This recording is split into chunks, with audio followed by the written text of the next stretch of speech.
Hello kind people of YouTube and welcome back to another video. I already made one earlier where I talked about the general state of the markets as well as some Bitcoin Cash stuff, but now I have a few other things I just want to quickly talk about with you guys. And as always, all these articles linked in the description if you want to read them yourself.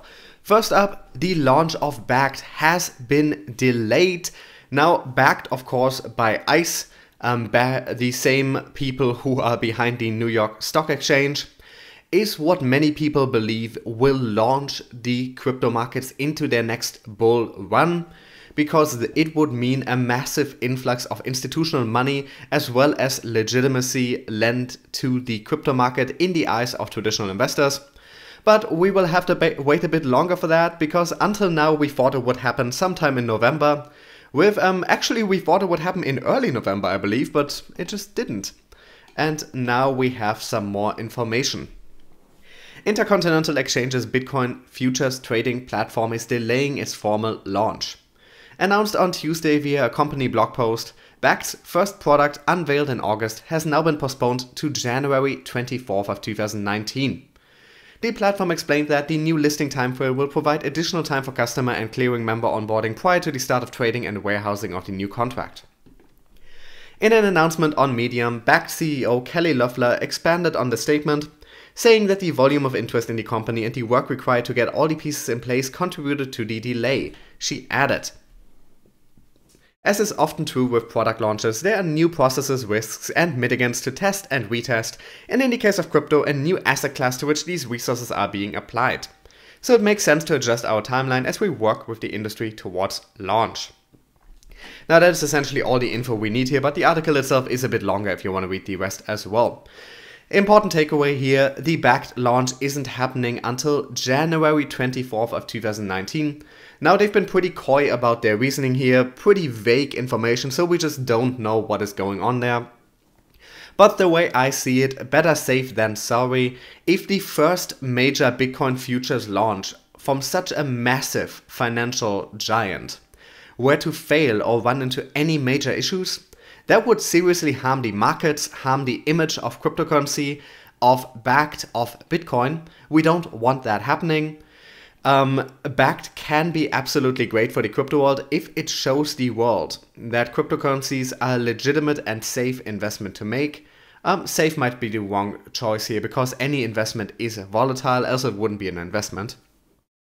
But if this runs smoothly, and we really want it to run smoothly, that can really help the image of cryptocurrencies and their access for mainstream investors, many of which have millions, sometimes billions to invest, and are just waiting for a product geared towards them, such as the ones that Bakkt is set to deliver. This is very much a make it or break it moment for cryptocurrency, and if they need more time to make sure it runs smoothly, then I'm all for that. But instead of looking into the future, let's look at what is actually happening in the cryptocurrency market right now.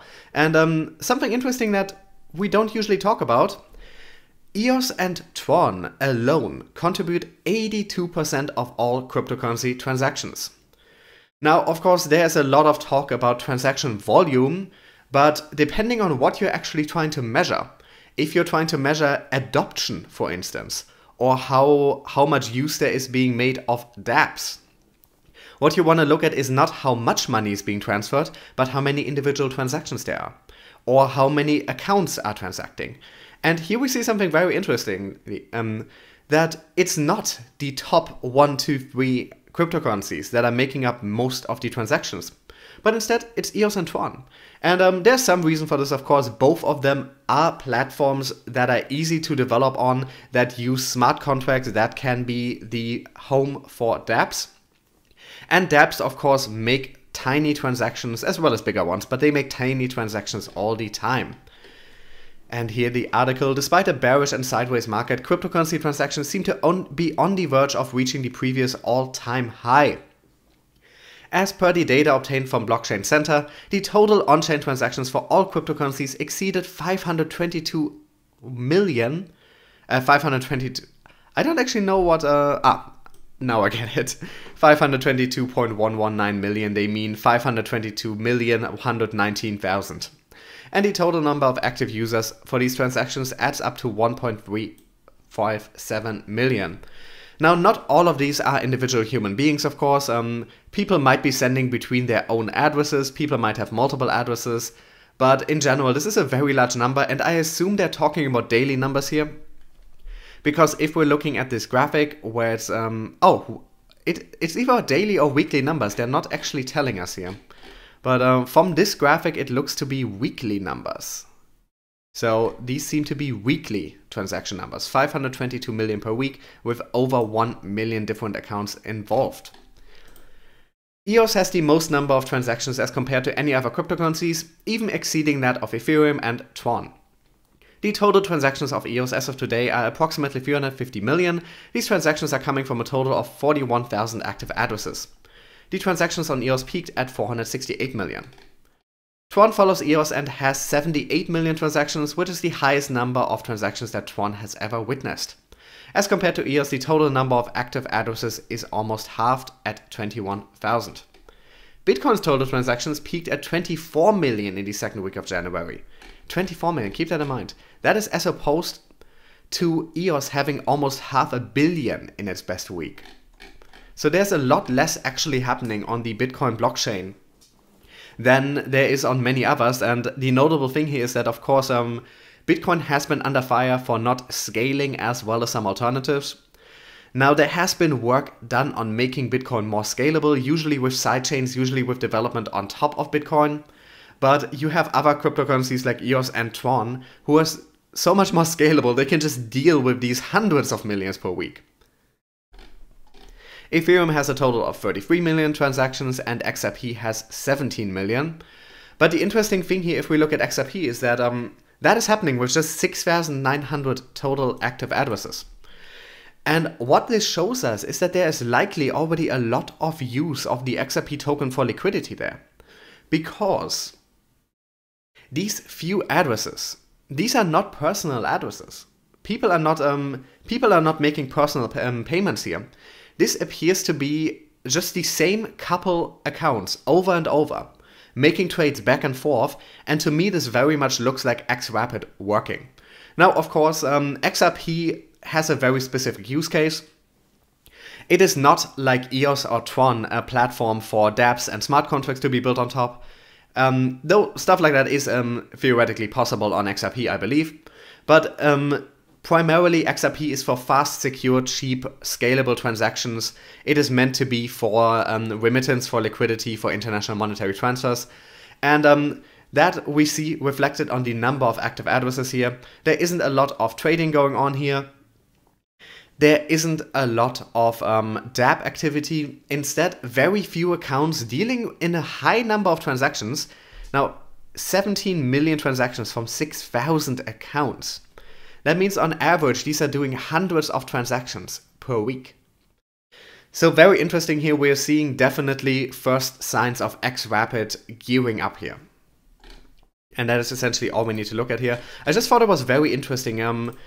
We have different metrics to look at the markets by, and price alone or market cap might not always be the most relevant one, because if we want to see which platforms are taking over the dApp market, for instance, or which actually see a lot of activity, we have to look at data like this. And something that becomes painfully clear there is that some cryptocurrencies who do not have such a high market cap, like I believe EOS's market cap is 4 billion right now and TRON is about 1 billion. Don't quote me on these numbers, I'm doing this off the top of my head. But that pales in comparison to Bitcoin's 80 billion, XRP's 20 billion, and Ethereum's 16 billion. But between those two alone, there's so much activity happening. And if you're going to invest in projects, I think looking at metrics like this is a very good thing to do. Because this shows us that there's an active, that there's a lively, that there's a strong user base, that there's use cases, because you see the use. You see they're being used. EOS and TRON see more use than all other cryptocurrencies combined, if you judge by number of transactions.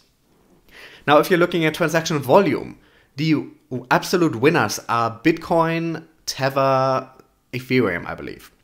But there are different metrics to go by here. If you're looking at how adoption is going, you might want to look at the number of transactions. If you want to see which coin institutional investors are picking, you might want to look at transaction volume instead. And if you just want to see how high the market share is, you want to look at the market cap.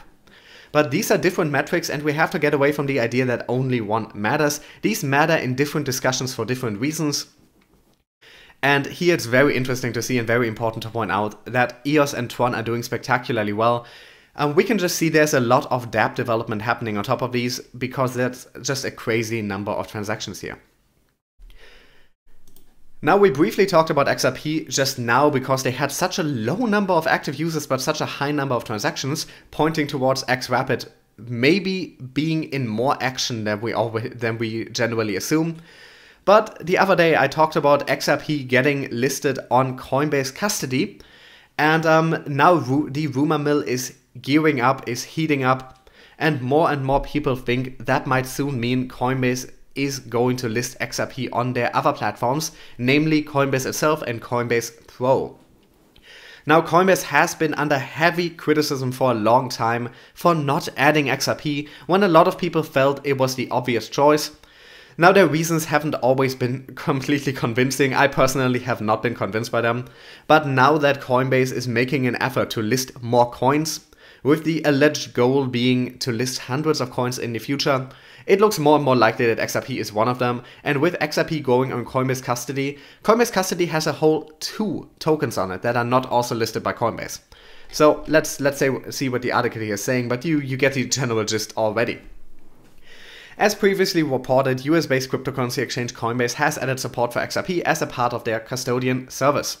The addition was originally announced by the exchange in October in lieu of actual support for the coin for investors to buy and sell.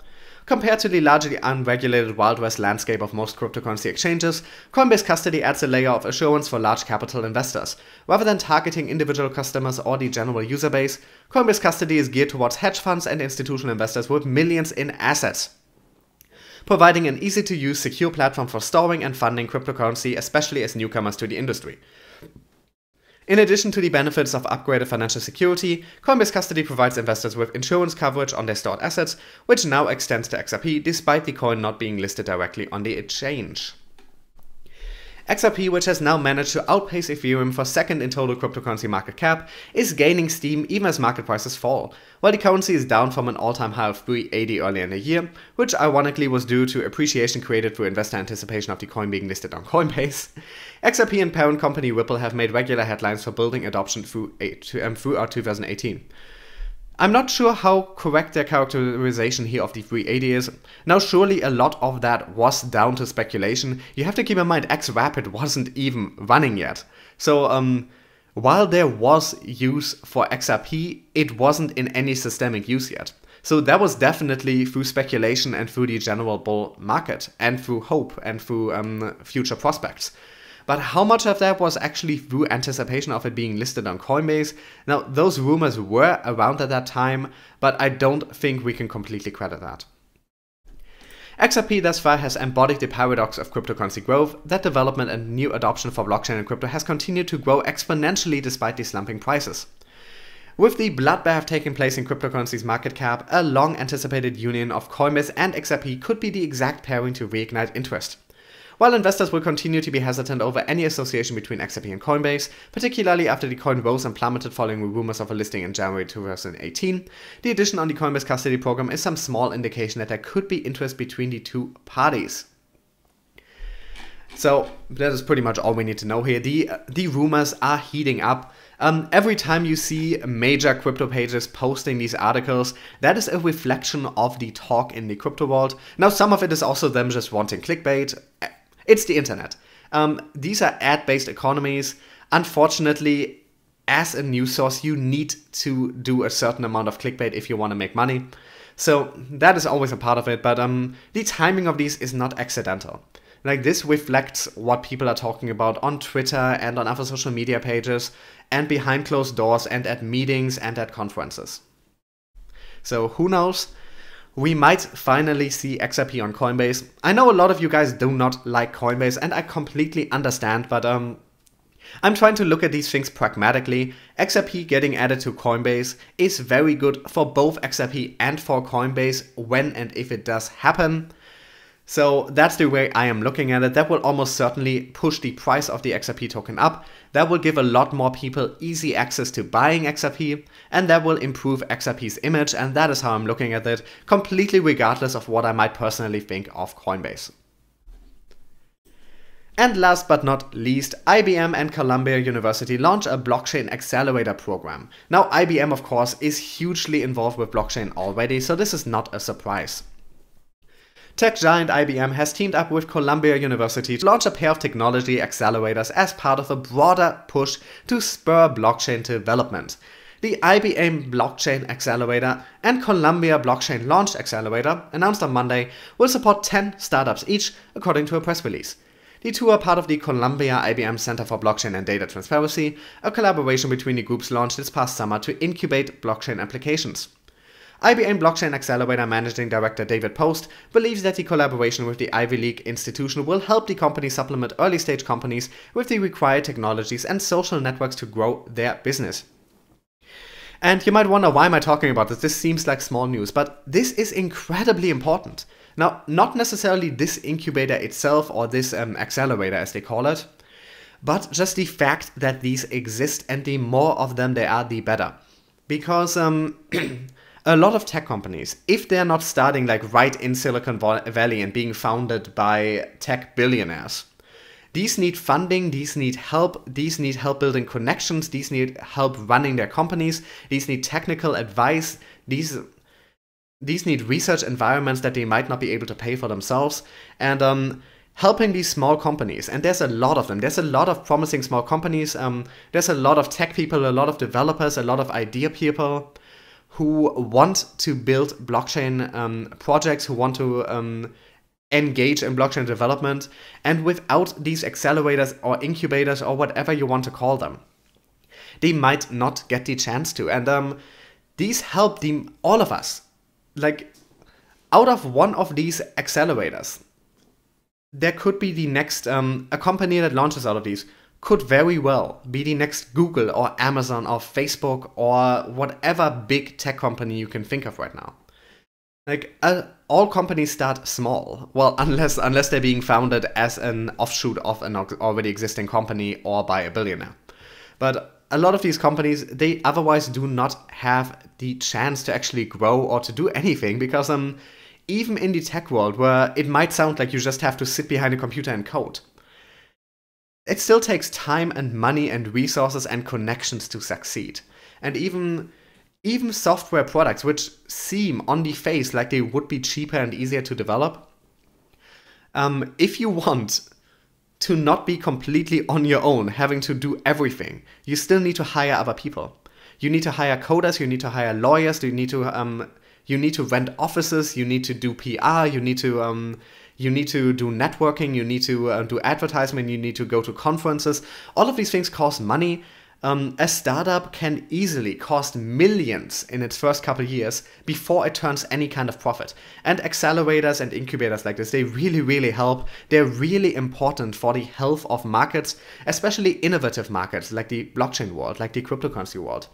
And who knows, the project or company or token that finally makes cryptocurrency completely mainstream might end up launching through something like this. And so I feel the need to talk about this on the channel whenever I see news about stuff like this, because a lot of other people aren't talking about it, and this is way too important to ignore it. And like I said, it's not this individual incubator that's super, super important, but it's the fact that these are being launched, that these accelerators, incubators, whatever you want to call them, that they are being launched. So when I do see a new one being launched, I want to celebrate that. I just want to take 2 minutes and celebrate that. And with that, I'm going to end today's video. As always, thank you so much for watching. If you're not subscribed to me yet, what's wrong with you? Subscribe! All the articles are linked in the description. In the description you'll also find my social media links as well as ways to support the channel if you feel so inclined. I have a Patreon where you can pledge $1 or $3 a month, and you do get some perks for that, so you can look that up in the description. There's also donation addresses. There is a NanoLedger S affiliate link where you can buy a NanoLedger S to store your cryptocurrency securely. For no added fee for you, I get a small cut. And other stuff in the description as well. And yeah, as always, thanks for watching. I will be back with another video tomorrow.